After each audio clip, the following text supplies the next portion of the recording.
Hello नमस्ते, I am Deepali Goyal. स्वागत करती हूँ आप सभी का साइंस मैजिक पर।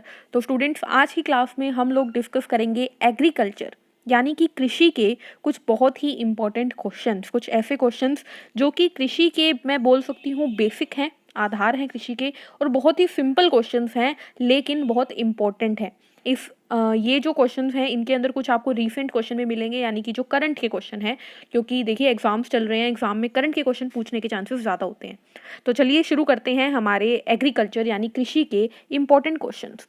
पहला क्वेश्चन आपको दिख रहा है यहाँ पर, किस पंचवर्षीय योजना में कृषि क्षेत्र का विकास लक्ष्य से अधिक हुआ था? इस बात का क्या मतलब है? देखो, आप सभी को मैंने पहले भी बताया है कि पंचवर्षीय योजना चलाई गई थी, जिसमें क्या होता था, 5 साल के लिए कोई लक्ष्य निर्धारित किया जाता था और वही लक्ष्य पूरा करना होता था उन 5 सालों में। फिर अगली पंचवर्षीय योजना होती थी, फिर उसके बाद अगली होती थी, इस तरीके से चलती थी। ठीक है, हर 5 साल बाद नए लक्ष्य के साथ ये योजना शुरू होती थी। तो ये पूछ रहा है कि कौन सी ऐसी पंचवर्षीय योजना थी जिसके अंदर जो आपने लक्ष्य निर्धारित किया था, मतलब आप सोच के चले थे कि मुझे इतना इतना इतना इतना काम करना है, आपको उससे ज़्यादा फायदा हुआ था। तो आपको याद रखना है कि जो पहली पंचवर्षीय योजना थी, कौन सी? पहली जो पंचवर्षीय योजना थी उसके अंदर बहुत ही ज़्यादा अच्छा काम हुआ था, मतलब उम्मीद से ज़्यादा अच्छा काम हुआ था पहली पंचवर्षीय योजना के अंदर। क्लियर है आपको? चलिए नेक्स्ट क्वेश्चन देखते हैं। क्वेश्चन नंबर 1 हमारा हो गया। नेक्स्ट क्वेश्चन देखते हैं, किस पंचवर्षीय योजना में कृषि ने ऋणात्मक विकास प्रदर्शित किया था? ऋणात्मक का मतलब होता है स्टूडेंट्स नेगेटिव, यानी कि जो आप लेकर चले थे ना कि हमने इतनी ग्रोथ करनी है, इतनी वृद्धि करवानी है, उससे कम वृद्धि हुई थी, मतलब आप नेगेटिव चले थे। तो आपको याद रखना है तीसरी पंचवर्षीय योजना थी उसके अंदर नेगेटिव रिस्पॉन्स मिला था, मतलब जितना हमने सोचा था उतना फायदा नहीं हुआ था। क्लियर है ये बात? चलिए नेक्स्ट क्वेश्चन देखते हैं। क्वेश्चन नंबर 3 आता है हमारे पास। क्या है? भारत में कृषि को किसका साधन समझा जाता है? ठीक है, तो कृषि यानी कि जो फार्मिंग है हमारी, एग्रीकल्चर जो है हमारा, उसे किसका साधन समझा जाता है? तो देखो, कृषि की जाती थी फूड के लिए, खाने के लिए। अगर साधन पूछ लिया गया तो आप ये मान सकते हो जीने का साधन, जीने का, या हम बोल सकते हैं जीवन का साधन जो है वो कृषि है। क्योंकि जब तक कृषि नहीं होगी तब तक हमें खाने को खाना नहीं मिलेगा, और जब खाना नहीं मिलेगा तो हमारा जीवन ही नहीं चलेगा। तो जीवन का साधन यानी कि हम बोल सकते हैं जीवनोपार्जन का साधन कौन है? कृषि है। जीवनोपार्जन का मतलब क्या है? तो लिवलीहुड इंग्लिश जो वर्ड है ये आपने जरूर सुना होगा, हिंदी जीवनोपार्जन ना सुना हो। नेक्स्ट क्वेश्चन है हमारे पास, हाल ही में केंद्रीय कृषि मंत्रालय के नाम में परिवर्तन किया गया है। ठीक है, अब इस मंत्रालय को किस नाम से जाना जाता है? तो नरेंद्र मोदी साहब ने क्या किया है, केंद्रीय कृषि मंत्रालय जो था उसका नाम बदल दिया है और नया नाम रख दिया है। तो आपको याद रखना है कि ये है हमारा करंट का क्वेश्चन, तो बहुत इंपॉर्टेंट क्वेश्चन है। तो अब उसका नाम क्या रख दिया गया है? तो याद रखना है, नाम रख दिया गया है केंद्रीय कृषि एवं किसान कल्याण मंत्रालय। ठीक है, तो नया नाम क्या रख दिया गया है? नया नाम रख दिया गया है केंद्रीय कृषि एवं किसान कल्याण मंत्रालय। इसको एक और नाम से जाना जाता है, वो सुन लीजिए, केंद्रीय कृषि एवं किसान को बोलते हैं कृषक, तो केंद्रीय कृषि एवं कृषक कल्याण मंत्रालय के नाम से भी जाना जाता है। ठीक है, तो ये आपके करंट का क्वेश्चन है, इसे स्टार मार्क करके याद कर लेना। चलिए नेक्स्ट क्वेश्चन देखते हैं। क्वेश्चन नंबर 5 हमारे पास है, बोरलॉग पुरस्कार किस एक वैज्ञानिक क्षेत्र में दिया जाता है? तो देखो, सबसे पहले जान लो कि बोरलॉग जो थे, ये बोरलॉग जो है एक इंसान थे जिनका पूरा नाम था नॉर्मन बोरलॉग। क्या नाम था?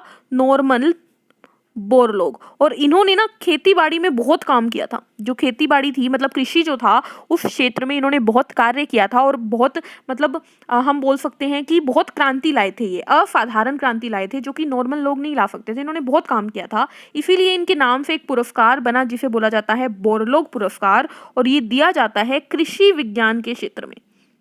कृषि विज्ञान यानी कि एग्रीकल्चरल साइंस के क्षेत्र में यह पुरस्कार दिया जाता है। क्लियर है? चलिए नेक्स्ट क्वेश्चन देखते हैं। क्वेश्चन नंबर 6, भारतीय कृषि का इतिहास किसने लिखा? तो भारतीय कृषि का इतिहास स्टूडेंट्स लिखा था एम.एस. रंधावा ने। एम.एस. रंधावा ने लिखा था भारतीय कृषि का विकास, और उन्होंने एक पुस्तक लिखी थी जिस पुस्तक का नाम था भारतीय कृषि का इतिहास। मतलब पुस्तक का नाम भी यही था, और हम बोल सकते हैं ये थ्योरी भी इन्होंने दी। किसने? एम.एस. रंधावा। क्लियर है? याद रहेगी ये बात। चलिए नेक्स्ट क्वेश्चन देखते हैं। क्वेश्चन नंबर 7 है, भारत की औसत फसल चक्र जनता कितने प्रतिशत है? तो भारत की औसत फसल चक्र जनता नहीं है, ये है गहनता। गहनता कितने प्रतिशत है? तो लगभग 136% क्या है? औसत फसल चक्र गहनता है। ठीक है, 136%। नेक्स्ट क्वेश्चन आता है, संसार में किस फसल का उत्पादन तथा क्षेत्रफल सर्वाधिक है? यानी कि ऐसी फसल जिसका उत्पादन सबसे ज्यादा होता है, तो आप याद रखोगे धान, यानी कि चावल जो है इसकी खेती जो है सबसे ज्यादा होती है हमारी दुनिया में, संसार में।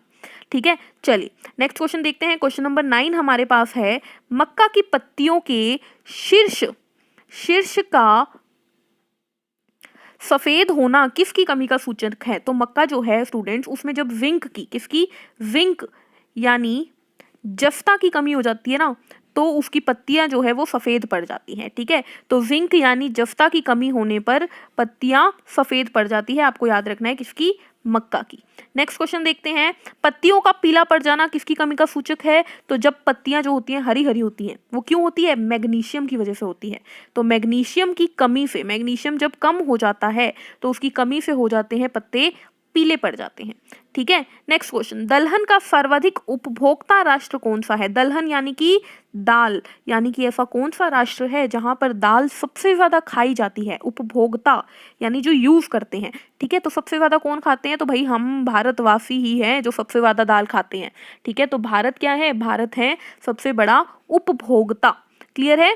चलिए नेक्स्ट क्वेश्चन देखते हैं, सोयाबीन में तेल की कितनी प्रतिशत मात्रा पाई जाती है? तो सोयाबीन में आपको याद रखना है, सोयाबीन जो होता है उसमें तेल की लगभग 21% 21 या 22 बोल सकते हो आप प्रतिशत मात्रा पाई जाती है तेल की। ठीक है, इसके अलावा आप याद रख सकते हो 42% क्या होता है? प्रोटीन होता है। ठीक है, तो प्रोटीन और तेल ही पूछा जा सकता है, तो दोनों चीजें याद रखना है। 21% तेल यानी ऑयल और 42% प्रोटीन। इसके अलावा कार्बोहाइड्रेट भी होते हैं, यानी हमारा स्टार्च भी होता है 21%। ठीक है, और भी काफ़ी चीज़ें होती है, मॉइस्चर भी होता है इवन। चलिए नेक्स्ट क्वेश्चन देखते हैं। क्वेश्चन नंबर 13, विश्व में कपास का सर्वाधिक क्षेत्रफल कहाँ पाया गया है? यानी कि कपास यानी कॉटन सबसे ज़्यादा कहाँ पर उगाई जाती है? क्षेत्रफल, तो भारत ही है हमारा जहाँ पर कपास सबसे ज़्यादा क्षेत्रफल में पाई जाती है। नेक्स्ट क्वेश्चन आता है, थाइमीन की सर्वाधिक मात्रा वाला फल कौन सा है? तो थाइमीन जो है स्टूडेंट्स वो सबसे ज़्यादा होता है किसमें? काजू में। किसमें? काजू यानी कि कैश्यू में। ठीक है, काजू में सबसे ज्यादा थाइमीन पाया जाता है। क्लियर है? चलिए नेक्स्ट क्वेश्चन देखते हैं। क्वेश्चन नंबर 15 हमारे पास आता है, हरा सोना किसे कहा जाता है? तो हरा सोना कौन है? ये बात मैं आपको पहले भी बता चुकी हूँ। हरा सोना है हमारी अफीम। अफीम को क्या कहा जाता है? हरा सोना, ओपियम हरा सोना है। झूठा सोना किसे कहा जाता है? तो स्टूडेंट्स आपको याद रखना है, झूठा सोना है हमारा पाइराइट्स। राइट्स, यह भी एक फसल ही है, लेकिन अब बस आपको नाम याद रखना है। पाइराइट्स क्या है? यह एक, इसे झूठा सोना कहा जाता है। क्लियर? नेक्स्ट क्वेश्चन, फलों का राजा कौन है? तो भाई हम सब जानते हैं मैंगो, यानी आम क्या है? फलों का राजा। और फलों की रानी कौन है? तो लीची। लीची जो है वो कौन है? फलों की रानी है। क्लियर है ये बात आपको? चलिए नेक्स्ट क्वेश्चन देखते हैं फिर हम। अगला क्वेश्चन है हमारे पास, सर्वाधिक पुष्प उत्पादन करने वाला राष्ट्र कौन सा है? यानी कि ऐसा कौन सा राष्ट्र है जहां पर सबसे ज्यादा फ्लावर, पुष्प यानी फ्लावर, और उत्पादन यानी प्रोड्यूस होते हैं, प्रोडक्शन। तो सबसे ज्यादा फ्लावर कहां पर प्रोड्यूस होते हैं? आपको याद रखना है नेदरलैंड में। कहां पर? नेदरलैंड में। नीदरलैंड बोल देते हैं हिंदी में इसे। क्या होता है यहाँ पर? सबसे ज्यादा पुष्प उत्पादन होता है, फ्लावर प्रोडक्शन होता है। क्लियर? नेक्स्ट सेब उत्पादक शीर्ष राज्य कौन सा है, यानी कि सबसे ज्यादा सेब, एप्पल कहाँ पर बनते हैं, कहाँ पर सबसे ज्यादा उत्पादित होते हैं सेब हमारे, तो आपको याद रखना है जम्मू कश्मीर। जम्मू कश्मीर के सेब भी आपने सुने होंगे ना, ये कश्मीरी सेब हैं, बस वो इसीलिए क्योंकि वहां पे सबसे ज्यादा सेब उगाए जाते हैं। तो जम्मू कश्मीर क्या है, सेब का सबसे बड़ा उत्पादक है। नेक्स्ट क्वेश्चन हमारे पास है, दलहन का सर्वाधिक उत्पादक राष्ट्र कौन सा है। हमने देखा दाल जो है वो सबसे ज्यादा उपभोक्ता कौन है, यानी खाने वाला कौन है, भारत। तो भाई उत्पादक भी कौन है, तो हम भारत ही हैं, भारत वाले ही हैं जो सबसे ज्यादा दालें उगाते भी हैं और खाते भी हैं, मतलब जो बोया वही खा लिया हमने, ठीक है। चलिए नेक्स्ट क्वेश्चन देखते हैं, क्वेश्चन नंबर 22, सर्वाधिक रबड़ उत्पादक राष्ट्र कौन सा है, यानी कि कौन से राष्ट्र में सबसे ज्यादा रबड़ उगाया जाता है। तो रबड़ के लिए फेमस है हमारा थाईलैंड। क्या फेमस है हमारा, थाईलैंड। थाईलैंड में सबसे ज्यादा रबड़ का उत्पादन होता है। तो रबड़ कहाँ पे है, रबड़ है थाईलैंड में। क्लियर। नेक्स्ट क्वेश्चन, कुफरी किस फसल की किस्म है। अब कुफरी तो आपने जगह सुनी होंगी घूमने की, है ना, लेकिन कुफरी होते हैं आलू, कुफरी आलू बोला जाता है उन्हें, पटेटो, कुफरी आलू होते हैं, ठीक है। चलिए नेक्स्ट क्वेश्चन देखते हैं। नेक्स्ट क्वेश्चन है हमारे पास, चाय का जन्म स्थान कहाँ पर है। तो चाय जो है वो स्टूडेंट्स चीन से, यानी चाइना से आए हैं। अब याद रखो चाय चाइना काफी वर्ड मिलता जुलता है, तो चाय का उत्पादन कहाँ पे हुआ, चाइना में हुआ। क्लियर है ये बात आपको। चलिए नेक्स्ट क्वेश्चन देखते हैं। क्वेश्चन नंबर हमारे पास आ गया 25। हमारे पास क्वेश्चन है, सर्वाधिक, पार्वती नहीं आएगा भाई, क्या चक्कर है ये, सर्वाधिक,